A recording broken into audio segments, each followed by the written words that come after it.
The maritime sector is one of Britain's biggest industries, and it's absolutely imperative that the government understands this and really ensures that in the maritime world it really backs British and helps us to do so.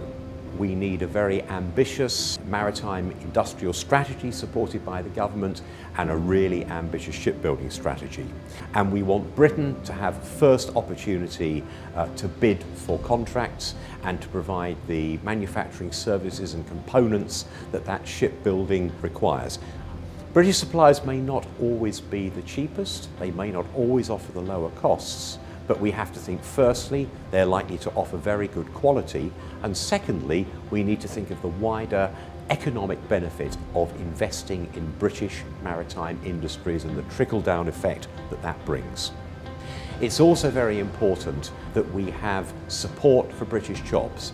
In this country, we have a very good scheme called Smart Training, and that is a government contribution to the training of cadets who will both sail on our ships and probably latterly come and work in our maritime shore establishments.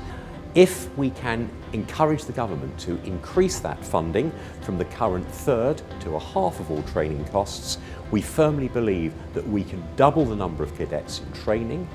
We can supply many more cadets to our own ships and they will move up through the officer ranks. But equally importantly, that is a talent which can be exported all over the world. There is a global shortage of seagoing officers, and this country really should be creating many, many more valuable jobs for our young people.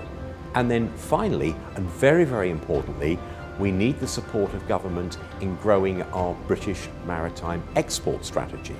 We need the Department of International Trade and its branches all over the world to be looking out for British business opportunities everywhere in the world, helping us to get our foot in the door, because we know that once we have that opportunity, once we can talk real business right across the world, the opportunities for this country are going to be enormous.